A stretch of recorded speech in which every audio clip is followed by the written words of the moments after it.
At your prime. At your prime. All right. Welcome everybody to the Deconstructor of Fun podcast. My guest today is Shahaf Bar Geffen from multiple different places, from Koti, from Frequence, from UnCaged. So Shahaf, for people who don't know you, and there's only few of them, can you tell a little bit more about yourself? Sure. Great. What a great introduction. Yeah, man, I'm UnCaged.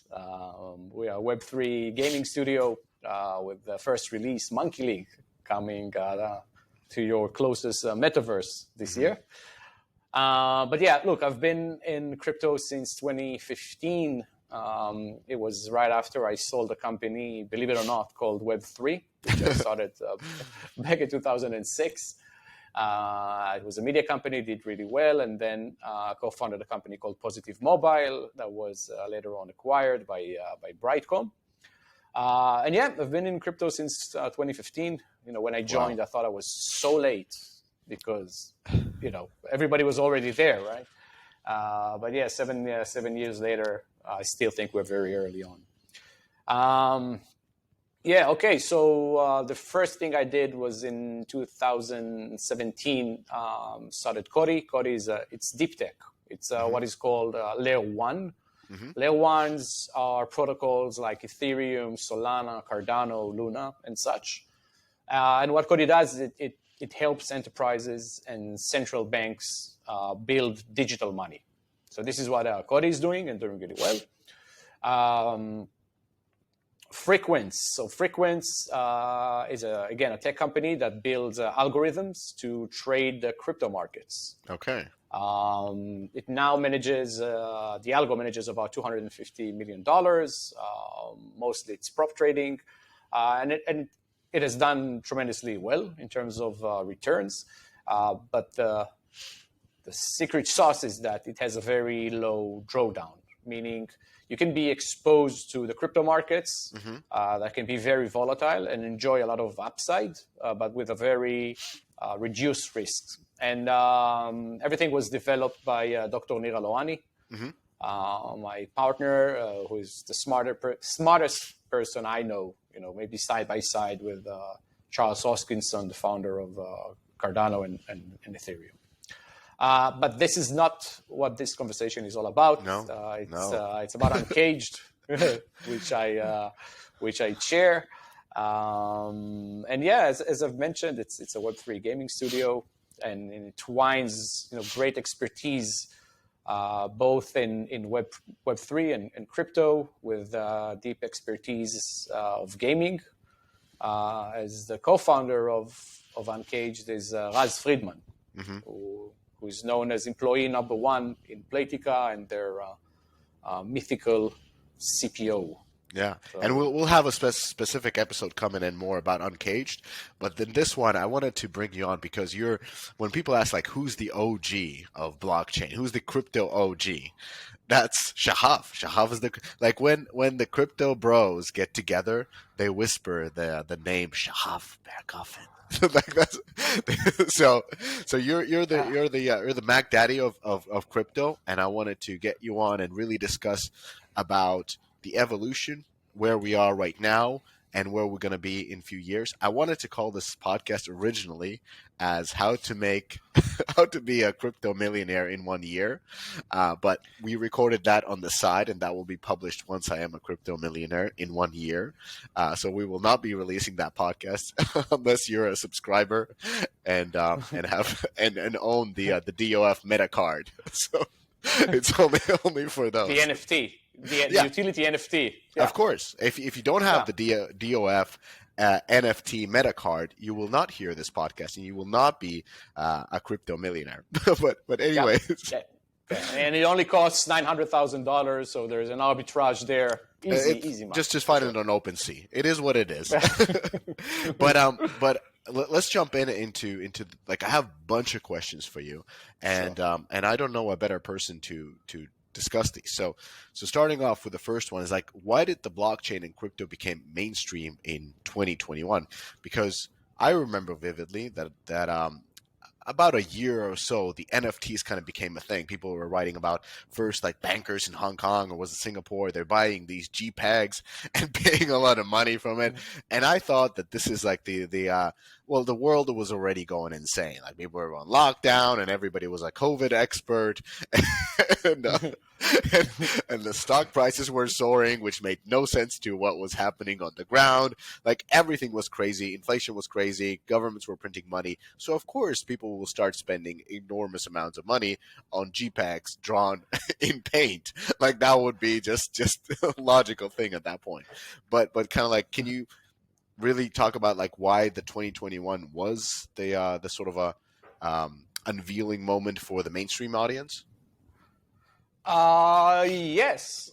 Look, well, first of all, it's not mainstream yet, right? Even, I mean, Yeah, there that's are true. hundreds of millions of people out there with crypto, out of the billions out there. So it's hardly mainstream. I think there are also like 2 billion people that don't even have internet yet, right? So we're very early on in that sense. But I think what happens, with lockdowns and everything is that, Web3, right, as an idea, kind of reaches a boiling point right now, and because the tech and the cultural context collide for the first time, and it's said, I think Chris Dixon said it, what geeks are doing in the weekends, people will be doing throughout the week in 5 years from now. And NFTs are not new, right? They've been around for I think as a standard, maybe 2-3 years or so, or maybe off by a bit. And it's not just JPEGs, right? It's digital scarcity. And what does it mean? It means property on the internet. We didn't used to have that. With Bitcoin, we may have money on the internet or gold in the internet, but we didn't have property. And NFTs can actually do that, and they can be anything from utility NFTs, like the Meta card in DOF that gives you access. They can be game assets, right? Like what we do in UnCaged. They can be home ownership. They can even be your social profile or your social identity that you can get, that you can own and then move between networks with it. Anything that is unique and scarce. And I totally get why JPEGs on Paint seems worthless, and mostly it is, by the way. But it kind of misses the point because, if you were to describe the Mona Lisa, right, as oil on paper, you will be right in a way, but you'll be missing the point, right? And I think that's what it is. It's scarcity, and just looking into the future. Just look what kids are doing right now. For them, buying a skin in Fortnite is much more important than wearing a branded shirt. And in reality, it's the same thing. It's the flex, right? We have a flex in in the Meatverse where we hang out. You can wear a designer shirt. It has very little utility compared to any other shirt, but you can spend that money, prove that you can spend that energy on something that has the same utility as something that costs a lot less because it's a flex. And in a world going digital, and just circling back to where you started with the lockdowns and everything, the world has gone much more digital and online.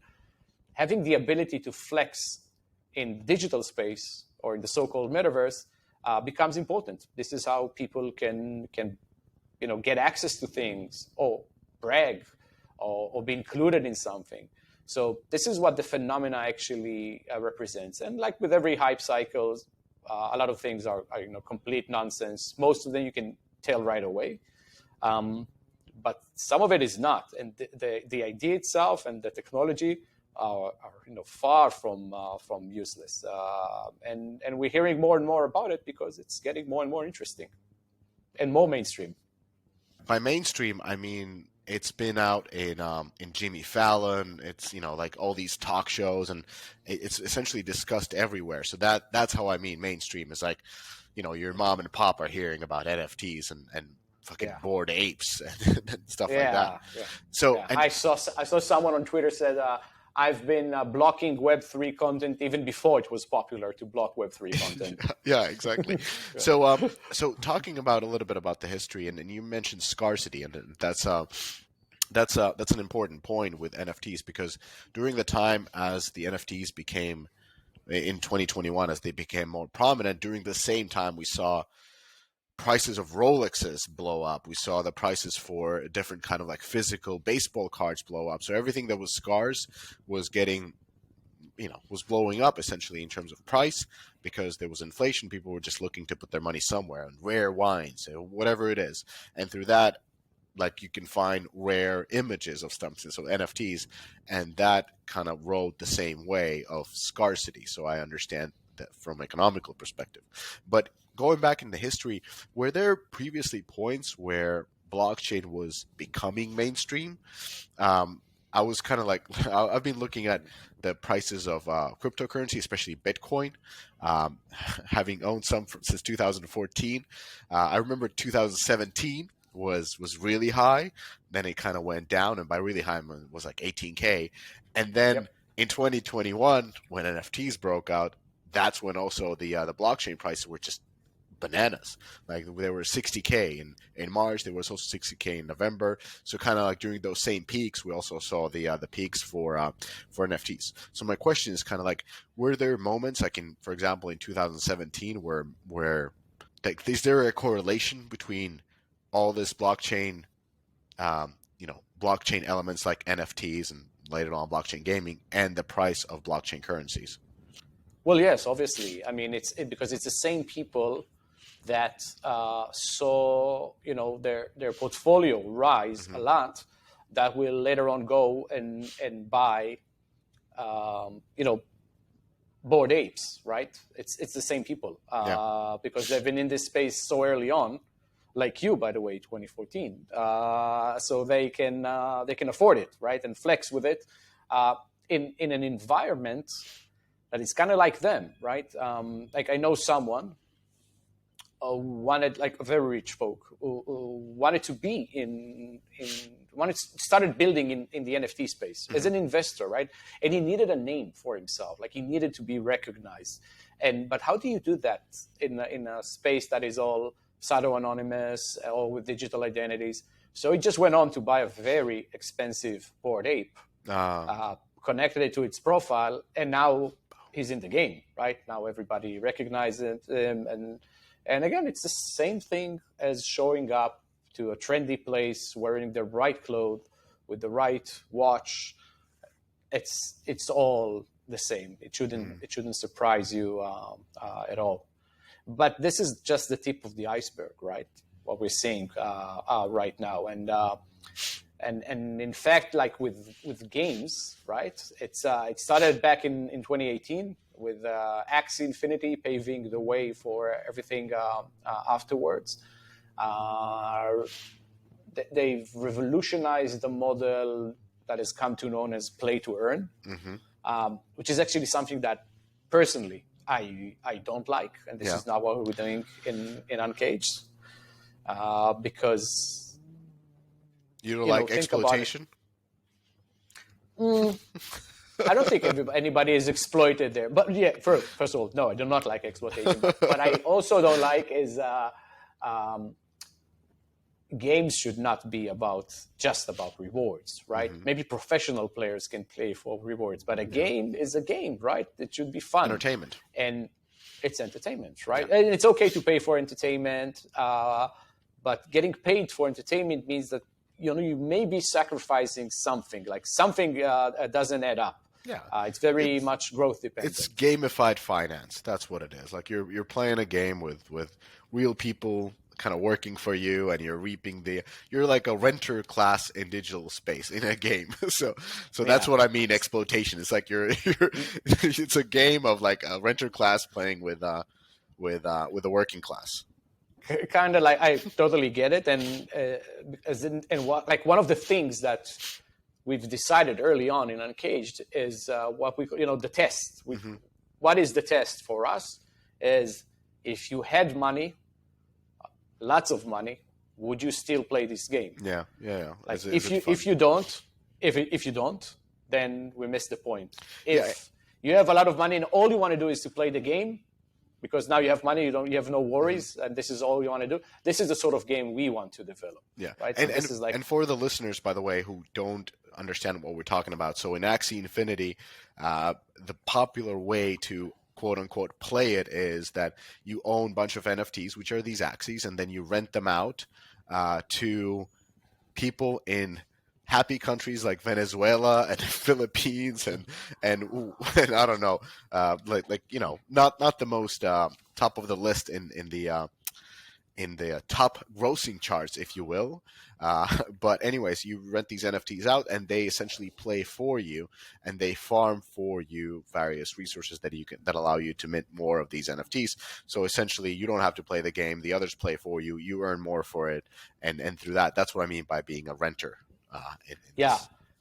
What you're talking about is the guilds. Yeah. Where it's a collective of people that bought a lot of assets and now they rented to players. But this is not actually how it started, right? It started off as just as a game, like a battle game, and if you play and you win, then you win rewards. The rewards are crypto, and you can sell them in the market if you want, or buy more assets and play more. But because it succeeded, and Axie has paved the way, right? I think it's kind of popular to bash Axie right now, but to be honest, they started it all. And they've definitely proven that if you let players own big parts of the economy, it has a potential to be a massive success. And they did really well for all those involved, right? Because it changes how marketing is done. It's essentially self-marketing because everybody owns a token. Everybody wants to for this to succeed. You can have different game constructs or layout of the game, and you can be very creative in how you build things. So it's a total paradigm shift. And to begin with, it started off very nicely. It grew. The success was also the reason that the price to start playing became very expensive because you need to own all these NFTs and they're expensive. And then the guilds came along to solve this problem. In UnCaged, we're just, as a second wave of gaming, we just, we have this second mover advantage to see this and reverse engineer everything and to say, okay, maybe there's a better way to build all of that in a more sustainable way. And this is what we're doing, entwining ideas from free to play. And Raz, the co-founder, has kind of revolutionized this space 12 years ago. So he can tell you all about it, and mix it with player-owned economies to create something that is, far more sustainable, that has high production value, that the games are fun to play, and they can be massively adopted if we get it right. So Axie Infinity kind of kicked off this whole blockchain gaming thing, and it was really in 2021. That's why I remember these misleading articles about how much money the Axie is making, and they had the monster round with. By the way, I don't mean to dog on Axie Infinity. It's an example of a massive rise, and there were some issues as a first mover, and they are dealing with those issues, and they are launching more games, and they are definitely learning, and others are learning from them. So I'm just using it as an example for one of the most successful games in this, and a first mover, just like Farmville 1, if you will. So I wanted to ask, why are investors so bullish about blockchain gaming? And I have a theory, and this theory is that investors were able to raise crypto funds, additional fund of X amount, and they are incentivized. I mean, all investors are always incentivized to raise a fund because they get a carry for raising a fund. A percentage of the money that they raise, they will get to themselves to spend on whatever investors spend it on expensive vests and Apple watches, and bored apes, and bored apes. Exactly. Yeah. Oh, that's actually even more. So, anyways, there's a clear incentive to raise a fund, and there's an ability to raise a fund because crypto is being hot, blockchain is being hot. Everybody wants you to invest into it. Now they give you money for your new fund. You get this fund, and at the same time, everybody is getting these funds, and the funds are big because we're living the hype of the hypes in 2021. There's a lot of liquidity, there's a lot of money being printed, so everybody's trying to invest everywhere. I've even heard the situations during 2021 where companies were unable to raise like billion of dollar in extra funding because the banks didn't want to take $1 billion because the banks didn't know where to put that money, and they're like, "You can do whatever, but we're not taking that 1 billion. Like, like don't put it on our accounts." That's how crazy 2021 was. Anyways, so there was a lot of liquidity, a lot of money going in. Crypto is the new hotness. Money goes into crypto. The funds get raised. Now investors have to deploy this capital, and they're competing against other funds. And there's tons of funds, and everybody has their crypto fund. So as they're competing, and they're competing against new companies because there's not many existing blockchain companies, so they have to pump up bigger and bigger rounds. And you saw even companies raising subsequential funds, subsequential raises from like seed to A to B to C, while the product was still in alpha. Nothing really happened, but companies just wanted to pour in money. Now, because of that, the rounds increased, the valuation increased, and essentially the funding rounds got out of hand.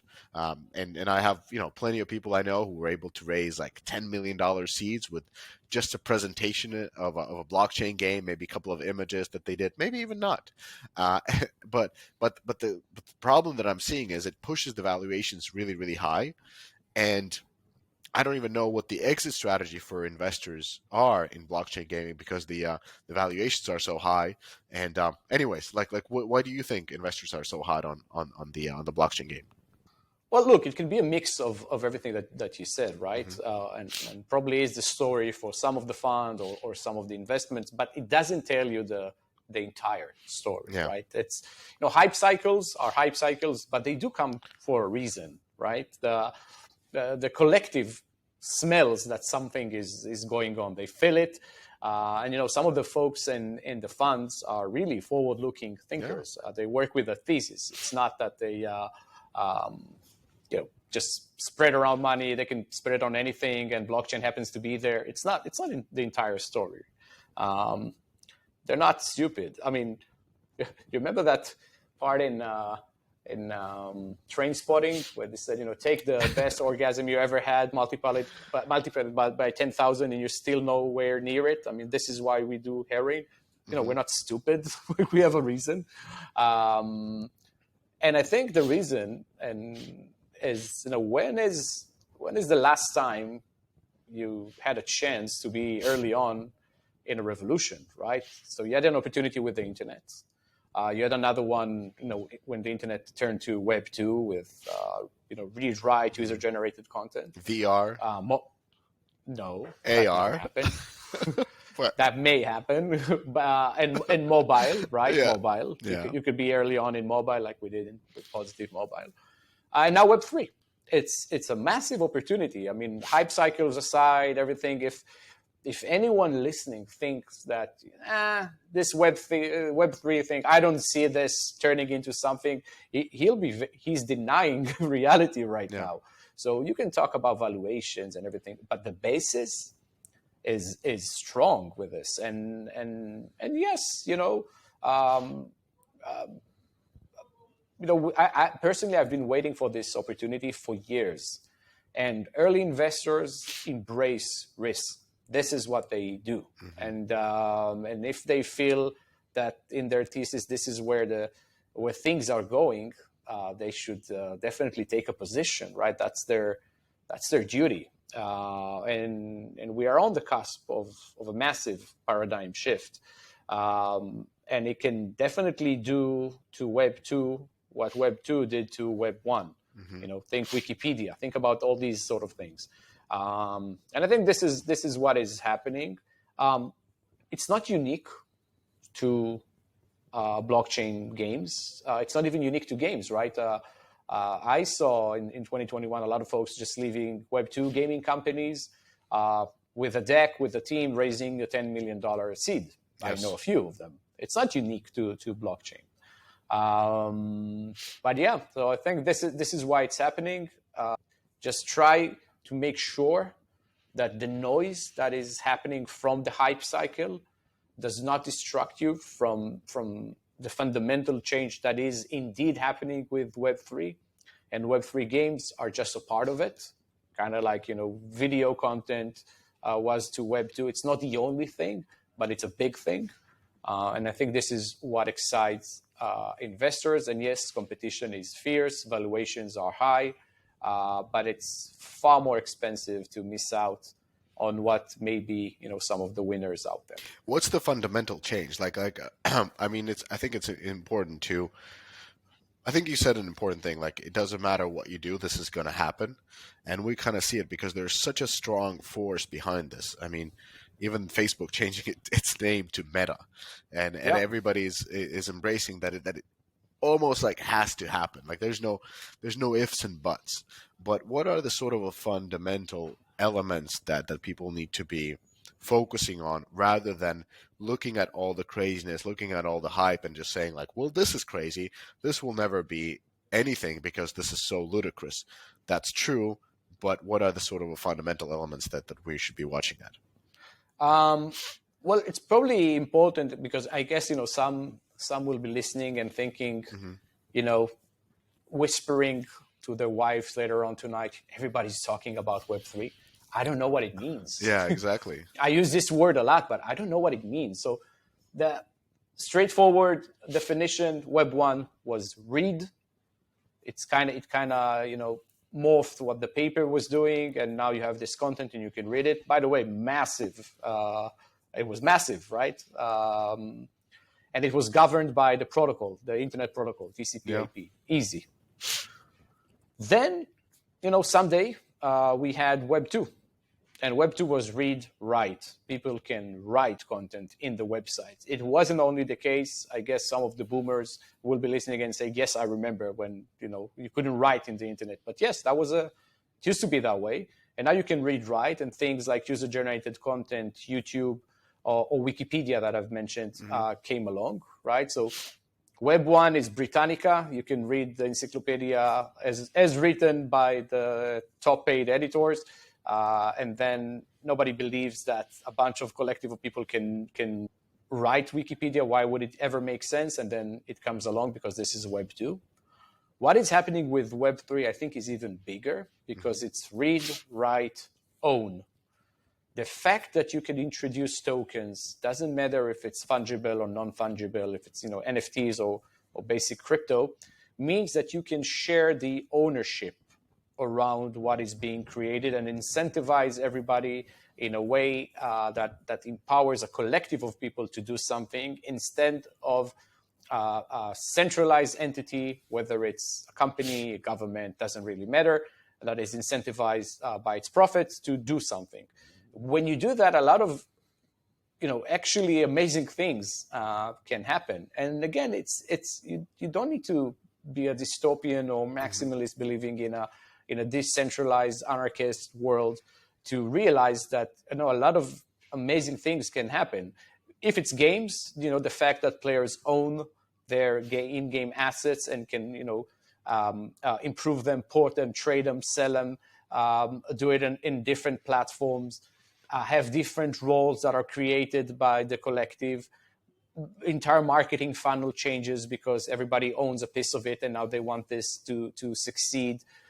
And a lot of the things we don't even know because it's very easy to try and think in the terms of, okay, so I take this Web 2 website, I add tokens, what happens now? Usually you'll be wrong. It's usually the wrong assumption to assume that the next technology is just kind of like evolutionize the previous one. It's not always the case. Sometimes it's a complete revolution and new constructs are being created and you could never have thought about them when you started. And the fact that the technology is now mature enough means that we'll see a lot of things happening. But the idea is that you log into a website, you connect with your wallet. Your wallet is your identity, and it's also your assets. And the fact that you can start transferring value over the internet instead of just information, and start transferring ownership around and take part of everything that is being built and be rewarded that way, means a massive shift in how we work in the future, what we own, how we are incentivized. And if you ask kids about it, it makes total sense for them because they already live in the future. Yeah, that's a really well put on the revolution. What is happening? A really simple way, owning things. Regarding owning, part of owning is always exiting. So you want to make some money, and I kind of want to pull this back towards the investor's perspective. Now, as we're seeing a lot of very, very high valuations for a lot of existing blockchain gaming, I mean, let's focus on gaming because that's closest to the audience. So a lot of very high valuation for blockchain gaming projects. I'm curious on how do investors look at the exit, because there's a funny thing where I talk to multiple different investors in the space, and every one of them is kind of saying that 99% of all these projects that we're seeing right now will go to zero, that they're just too hyped up, it's too crazy. But there's going to be that 1%, just like with the dot-com bubble, and that 1% is going to be gigantic. We're going to see the Amazons kind of rise up from the ashes of these games, the Facebooks. Now, regarding this, as investors are looking at that's of course the long-term view. That's how you can validate that maybe the VC model. But another thing that I've been seeing in the funding is tokens. So tokens being part of the round.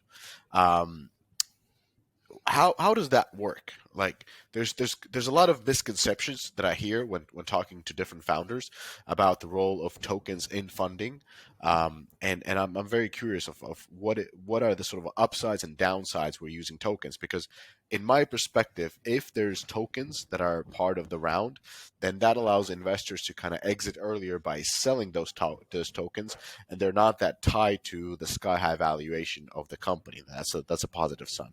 But I mean, you know better. You've gone through your multiple rounds, or at least one round that I know of that is not public yet, but will be at some point. Sure. Okay, so let's first principles. Let's talk about revenue, right? Mm-hmm. Which is people in crypto don't usually like to talk about revenue, but Web3 gaming studios do generate revenue. So how does it all happen? The studio can sell assets, essentially sell NFTs. We sold NFTs. It's in the millions of dollars. That's revenue. Then you have fees. Fees can be anything from secondary market sales of these assets to breeding fees when people create new NFTs, to in-store fees, everything around fees. That's revenue, but there is also the creation of economies. So you launched a game, you created the in-game currency. Eventually, the players will own, maybe 50% of it, and maybe early backers will own, 20% of it, and the developer can own, another 20%, for instance. Over time, these bunch of tokens that are definitely on your balance sheet can worth a lot of money, right? For the first game in UnCaged, this is serious money, and this is unique, right? Because with the current state of things, when you in a Web2 gaming company, there is just a revenue and it's a sum-zero game, right? Whatever the players pay, the studio collects. In this, you hope that the players will own tokens that are worth a lot of money, because then it means that your part of the economy is also worth a lot of money. So in that sense, you're aligned with your community a lot more, and they are aligned with you, and everybody's kind of pushing the same direction. It's not a zero-sum game. And again, it's great to pay for entertainment. I have no issues with that. I pay for entertainment all the time. But this is different, right? This is you and players trying to create something that is worth more and more every day. Now, chicken and eggs. The tokens can be the eggs, and the eggs are very liquid, right? They launch on an exchange, for instance. They can be sold every day once the vesting schedule is done. That is high liquidity. It's Yes. very volatile, but it's also very liquid. And you don't get that when you invest in other forms of companies. You have your equity, you're with the founders for as long as it takes. Maybe there is an exit, maybe there's an IPO, maybe there's a secondary sale, maybe a private equity will buy you. But as we know, like in most cases, it doesn't happen, right? With tokens are out, they're liquid. Maybe the volume is not amazing, but they are out there and liquid. So that's a very good hedge for the VCs that invest in this space. The equity is actually the chicken in this example, because if you own part of the studio, in fact, you are part of the value creation system, right? So when the studio creates the next game, and for instance, in UnCaged, so we're creating this esports franchise called Monkey League, but we're also partnering with a AAA studio to create another game. And that game will have its own economy, right? So there you go, new types of eggs out there. So how does it all align? As a founder of things, I want to be aligned completely with my backers. I want us to have the same incentives. Otherwise, a conflict of interest will rise, and it's like a cancer in a company. I want to be very aligned. So like when we did a round, we did it, the one we're doing is equity and tokens. Same thing. Whatever I, as a founder, have, you'll have the same thing. And yeah, maybe the equity can be on the high side in terms of valuation, but you are getting tokens as well. And that gives you a very good hedge, which you normally don't get in a company. So this is how it works. I know some studios don't do that, and it's only tokens. I think it's okay, by the way, as long as the backer knows that he's buying the eggs, not the chicken. Maybe it's fine. Maybe all he wants is an omelet and wants to have this liquidity, and it's great. But if you want to be very aligned, and if you're thinking about this long term, probably equity in tokens is the best way to go. Yeah, and then there's no dilution when you're doing the tokens, so that's also a good part for the founder. Yeah, and also look, tokens. But what is actually the illusion, right? If you have the right backers, you want them in. It's fine. Like I believe that when this investor has bought in, 10% of the company, it's now worth more, not less. My 90% is now more valuable. So I'm great with it. I never feel delusion if it's with the right backers. I'm looking, on the grand scheme of things. And being diluted by the wrong investors is never right. But yeah, with tokens, look, tokens is great. We did our first round was purely tokens. To be honest, everybody made lots of money. And it's awesome and it's great. And we've been observing the behaviors of those who got tokens. We know who was right and who is right for us when we look long term, when we do equity in tokens. And these are the sort of people that will participate in the next round. And when you did your first round in tokens, so essentially how does it work? You minted your tokens and then sold part of it to different investors, and they were able to hold through the tokens as you release your NFTs, and the NFTs kind of set a new value for the tokens depending on how desired the NFTs were. Is that how it works? No, actually, it's well, the first part is right. You have this. So when you're building this sort of economies, you say, okay, there will be a set amount of tokens. These are the in-game currency. If the game is popular, lots of people will play it. It has a fixed amount. There'll be demand. The price will rise, right? This is the speculation behind it. Plus, players that know ahead of time that they want to play the game, makes sense for them to buy this early on when it's still on the low side. You carve out some of this allocation and you say, look, I need this to worth something. The only way to make sure that something is valuable is to put it in the market and get do a price discovery with supply and demand, right? So you start off by offering this to a bunch of private backers, and this is what they do. This is the mandate that they have. So with this round, the first one we had great participation with all from all the best in the space. Then you take it to the public, and you list it on an exchange. In our case, it was FTX. And then the market decides what's the value of this, because it immediately balances supply and demand, asks and bids, and now the price is set. And it's set under the understanding that this will be the in currency of a game. And if we think the game is popular, then the price should appreciate accordingly to how much supply is out there and how much we want to play. And this is how, and if you got it right, this is how the early backers can turn it into profits, obviously. And in our case, it went on it was wild. That's wild is good. The wild is good. So talk a little bit about the impact of all the negative elements that or not negative elements, but the negative occurrences in blockchain gaming as of late.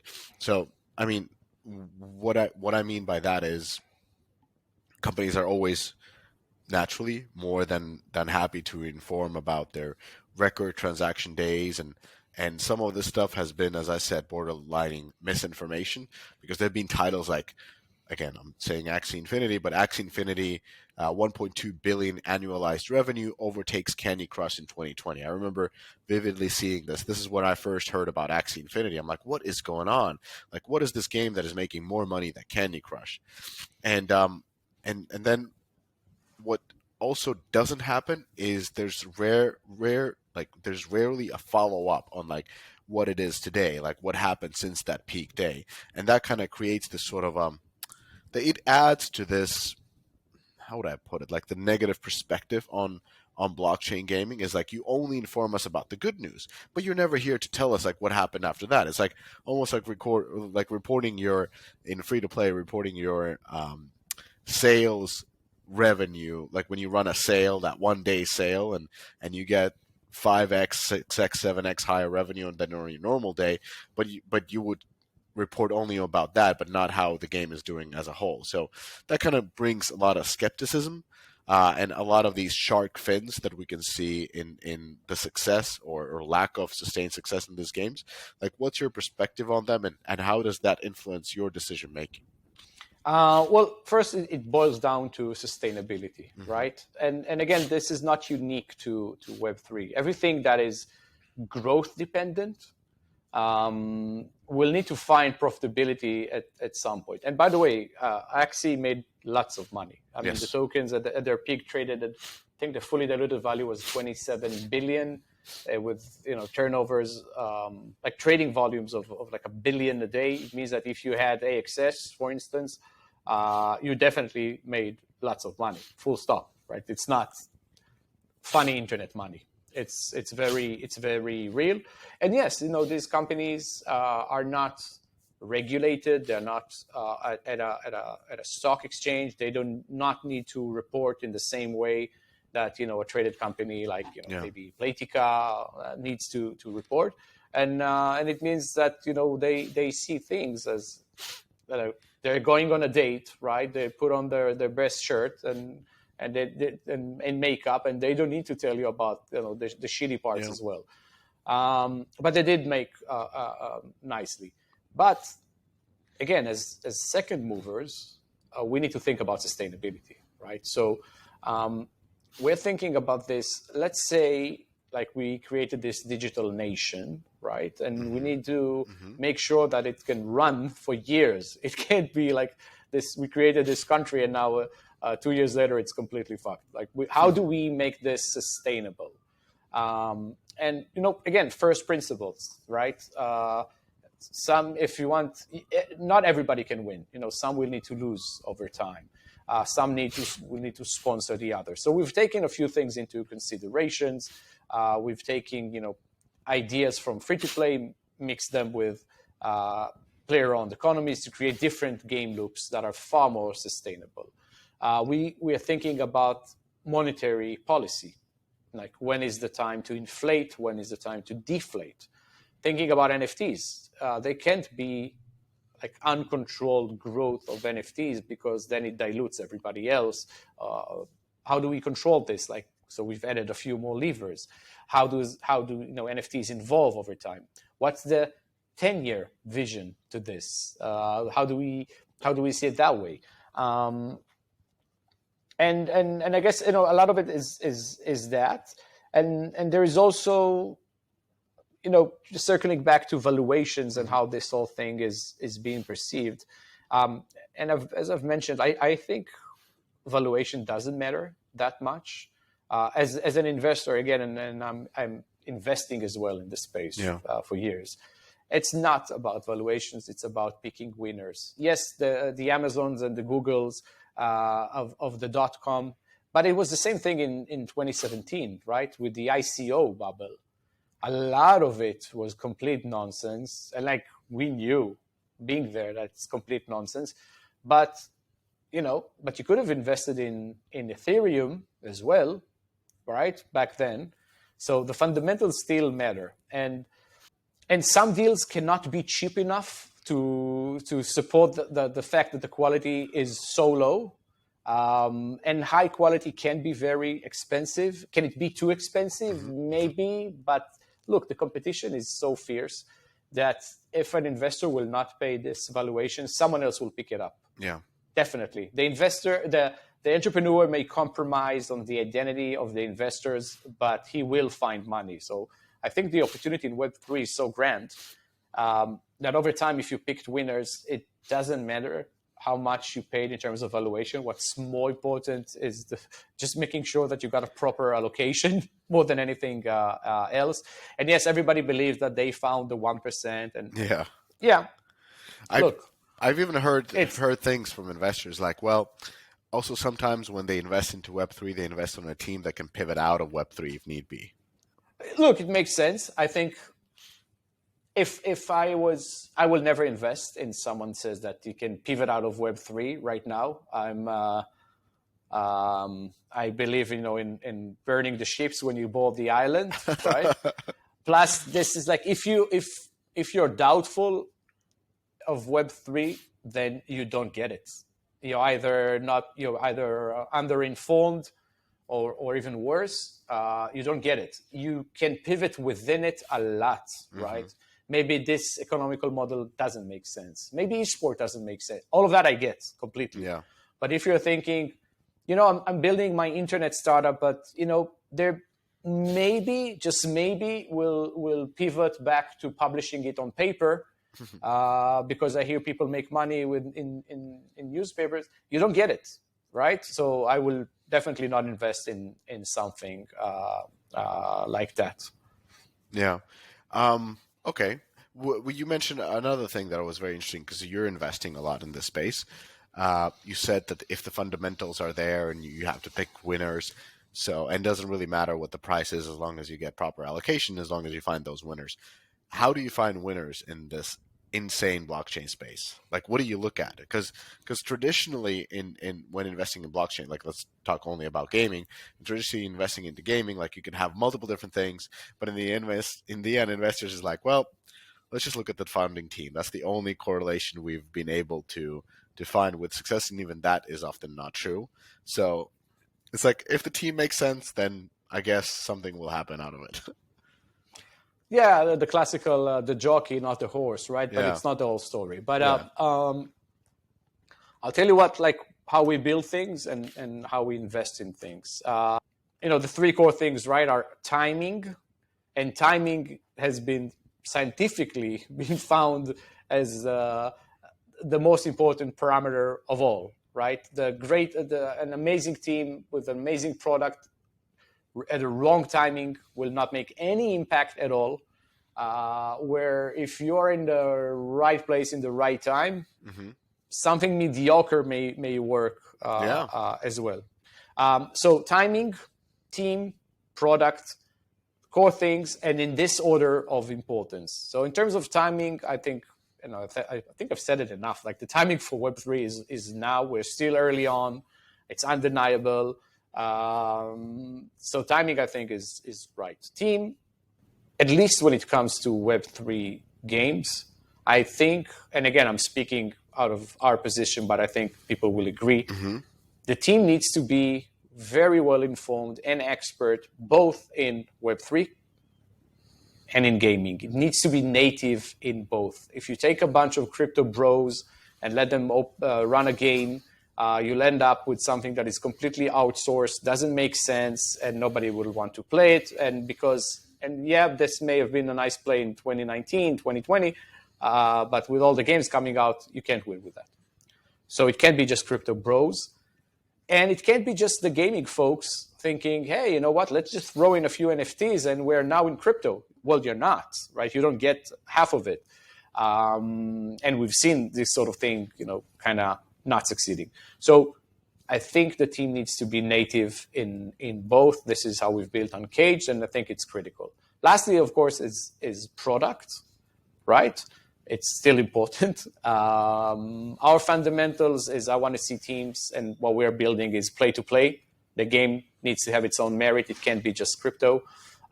It needs to have high production value to distinguish it from everything else. It needs to be very accessible. Crypto is complicated. There are a few million players that can do that right now. There will be a bit more when this grows. How we build things on Unity and separating crypto aspects from the gaming aspect makes it very accessible to mobile consoles and everything else. And lastly, sustainability.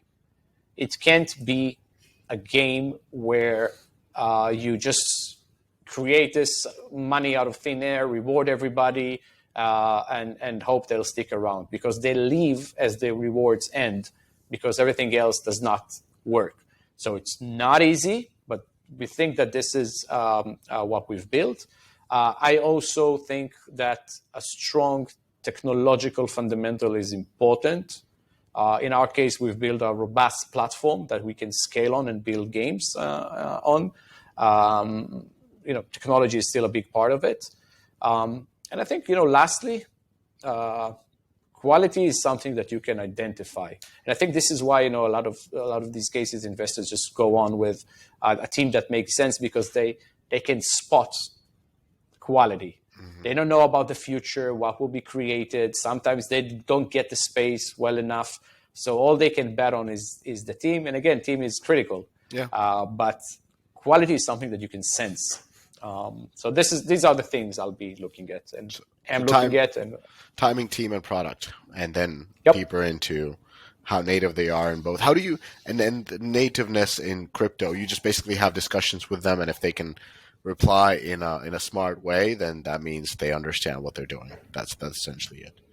Yeah, look, I can ask them all the tough questions, right? And I don't expect people to know everything, because we don't know everything, right?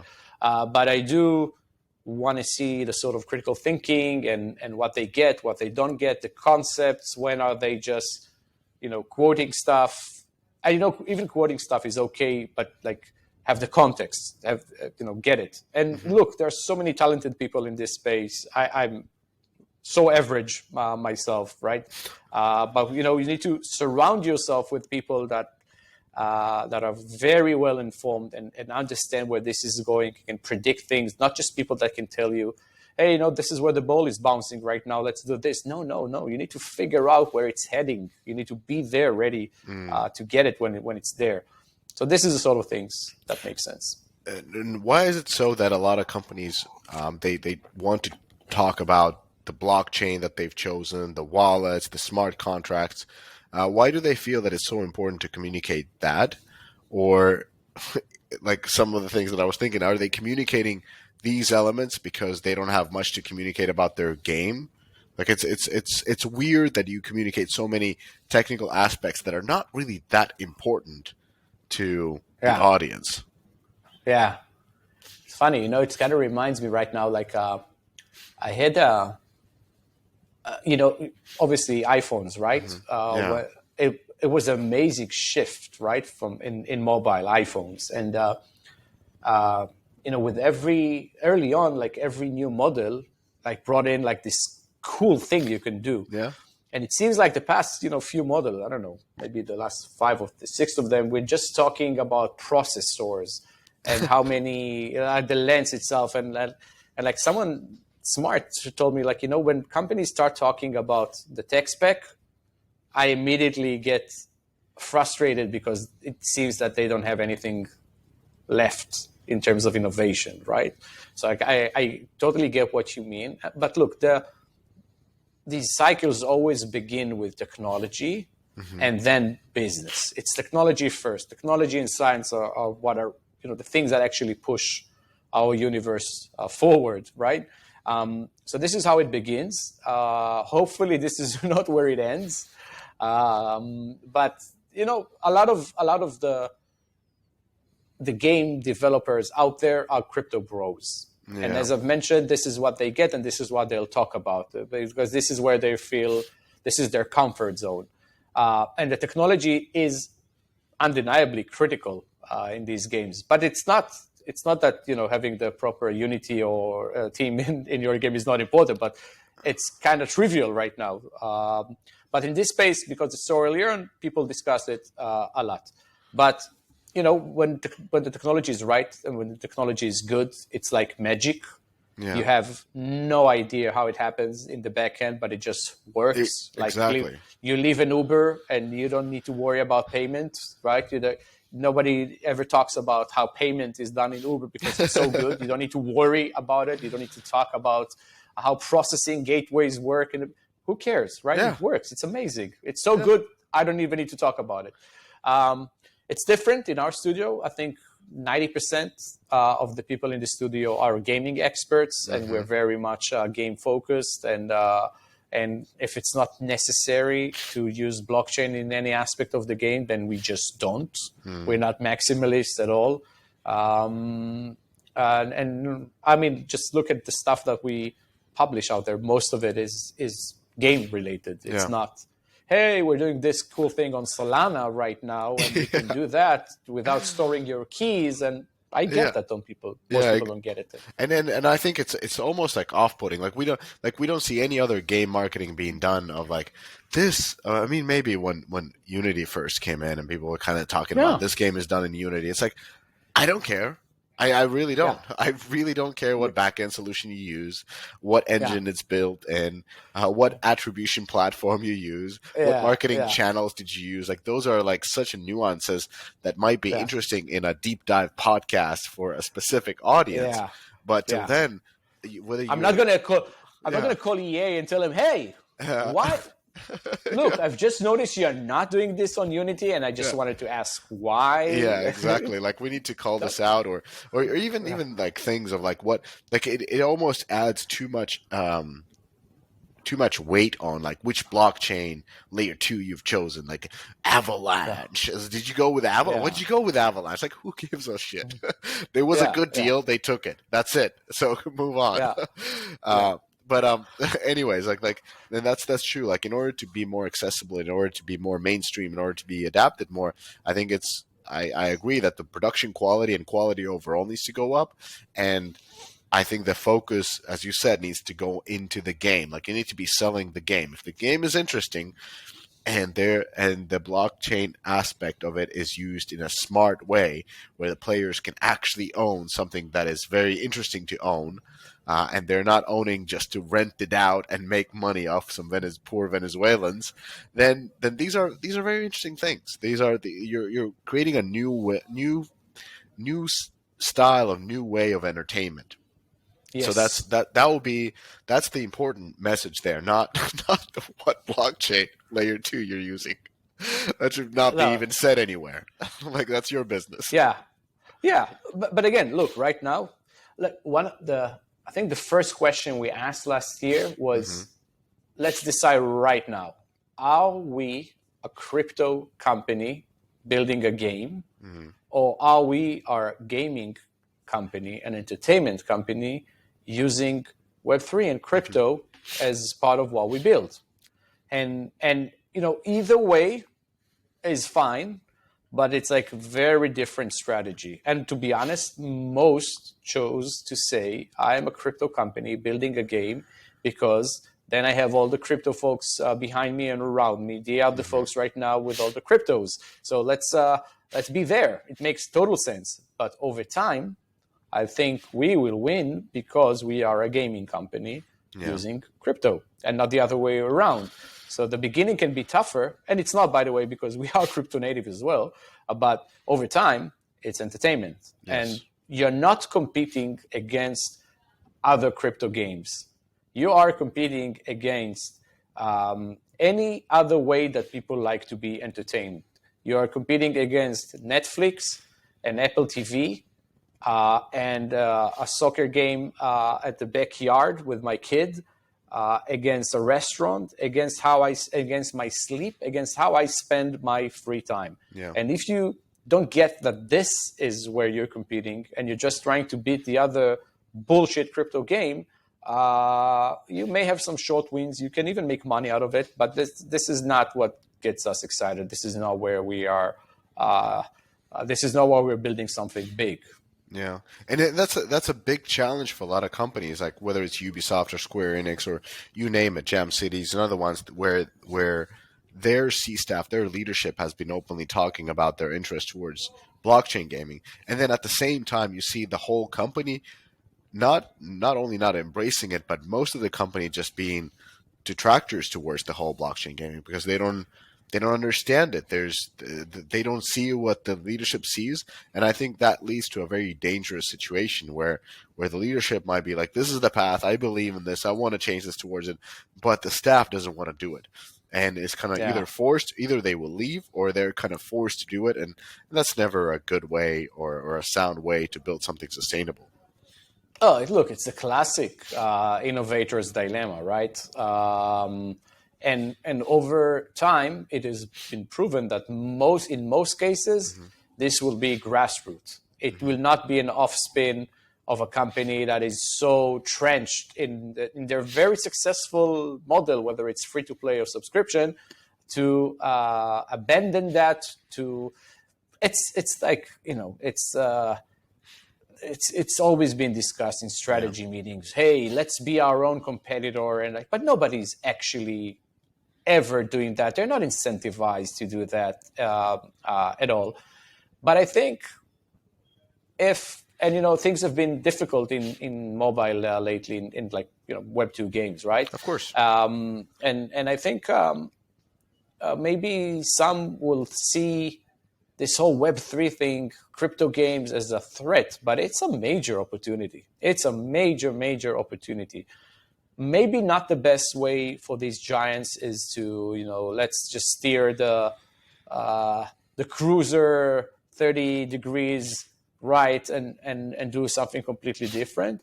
But they can figure out a few ideas of how to make sure that they're not left behind in this space. And because over time, it was proven that it's innovators that do not come from these companies that actually build the next big thing.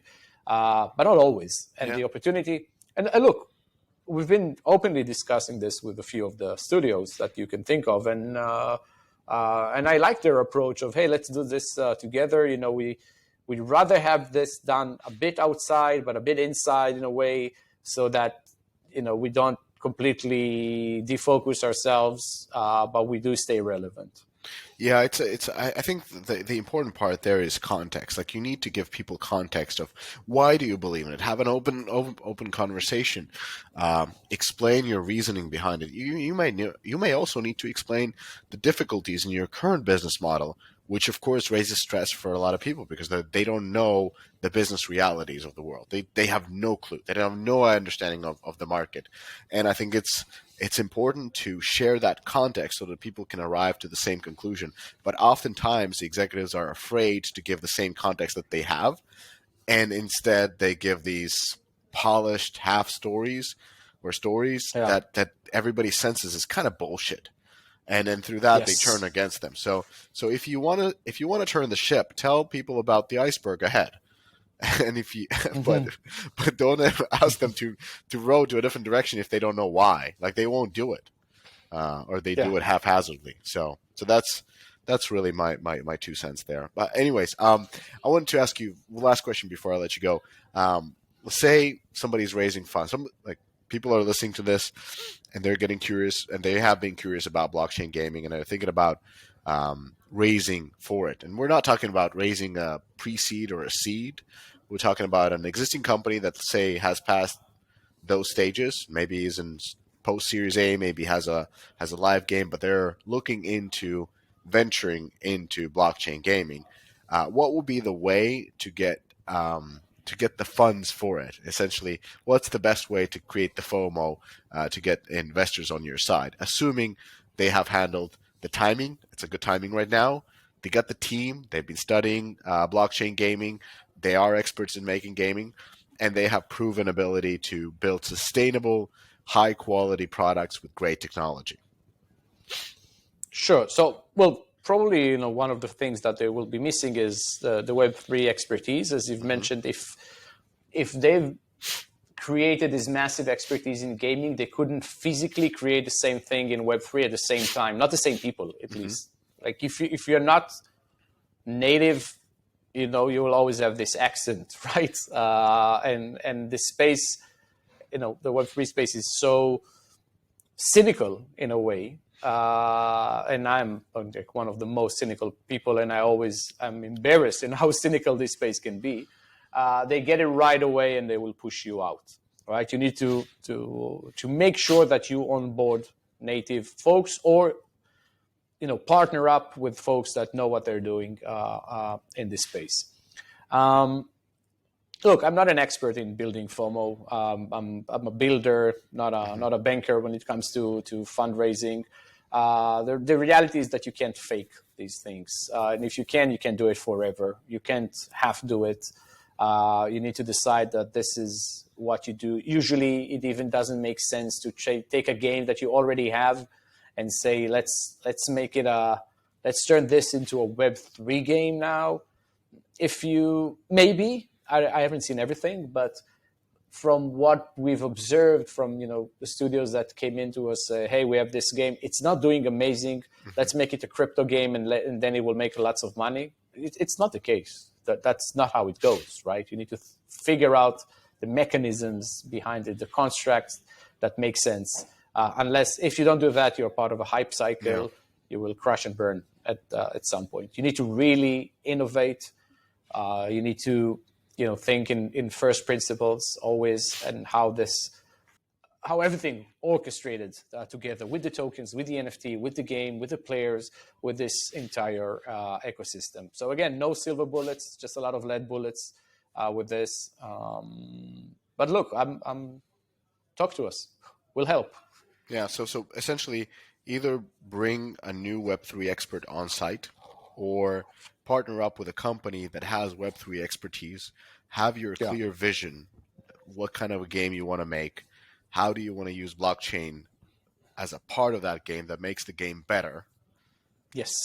Partner up with somebody to give you advice, and then bring that forward. And there's plenty of companies that are, even the ones that are investing into blockchain gaming, that are more than happy to discuss with the studio that is interested in it and help them with the transition. So you don't have to come in with your tokenomics plans up there. Yeah. Everything is in that beautiful pie chart. Everything is tokened out, and you're already building your trading platform in the web. Yeah. By the way, this is very important what you just mentioned, because everybody thinks about the white paper, and that now we have these nice platforms out there like FTX Gaming and Forte that can help you, launch the first thing. But this is only the beginning, right? And even if you have everything figured out, and you can mint NFTs and create SPL tokens, and this is really, really, really just the beginnings. These are the tools. Now you need to get to work. So for instance, when we thought about our platform, the idea was not, let's do another Forte or FTX games. The idea was, how do we support this over time? How do we handle live ops in a Web3 environment? Yes. Nobody has figured this thing out. We need to figure it out, and we need to build it ourselves, because nobody will build it, because who has this expertise right now? Nobody. So we need to build a game, launch it on the platform, figure it out. We understand how it goes in other gaming endeavors. Let's figure it out. How does that work on Web3? Tokenomics, great. You have this plan, right? And you launch it, and then a month later, something happens in the economy that you haven't predicted, because nobody is able to predict everything. How do you actually react? Like, what does this mean? This advisor gave you this, recipe pie chart of investors is 20%, community is 50%. Okay, that's great, but like, okay, so what happens to emissions if the game does really well the first 30 days? What happens to emissions if it doesn't? When do you launch your governance token, and at what point? What does it actually mean? So a lot of these things are ongoing. You can't just take a recipe or do a Me Too because even if you are able to launch, even raise funds, great. What happens later? Yeah. It's not about the 9 month of pregnancy. It's actually about raising kids. Yes, exactly. What is Forte? I understand. I know what Forte. What do they do? It's a platform that allows you to launch on like a Web3 game. I mean, just the assets of it. Wallet, FTX is a platform as well. FTX Gaming, they've built one. Dapper Labs have something called Flow, which is like a layer one for it. All amazing things. I'm very happy that this is the level of technology that we now have in the space.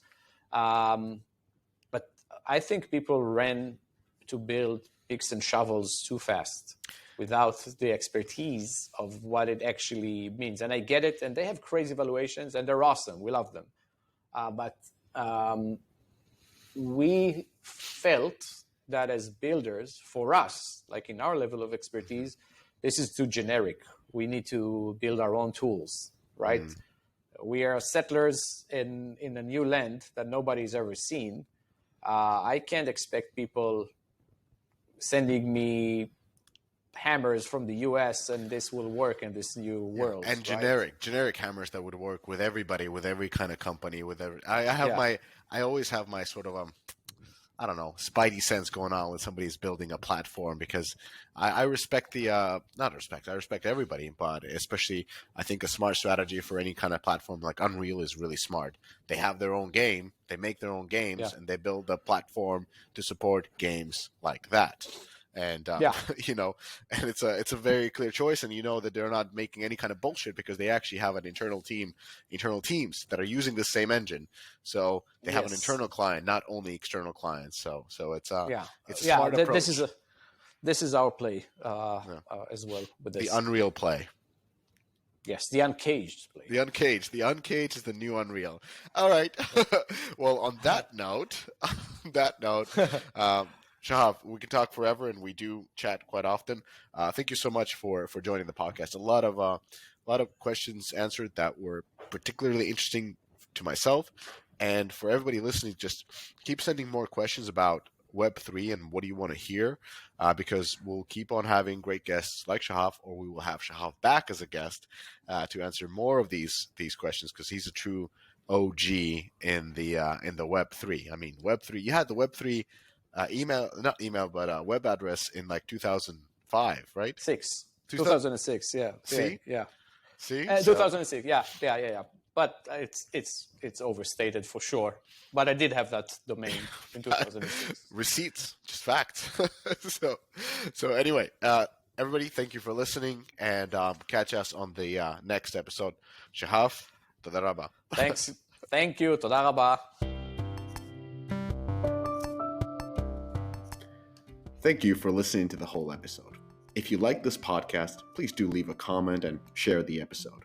If you want to access the Deconstructor of Fun community with hundreds of senior games folk, go to our website and apply to the Slack group.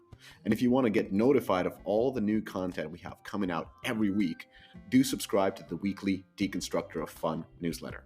Finally, do remember, we love you guys and we appreciate you guys. Catch you next time.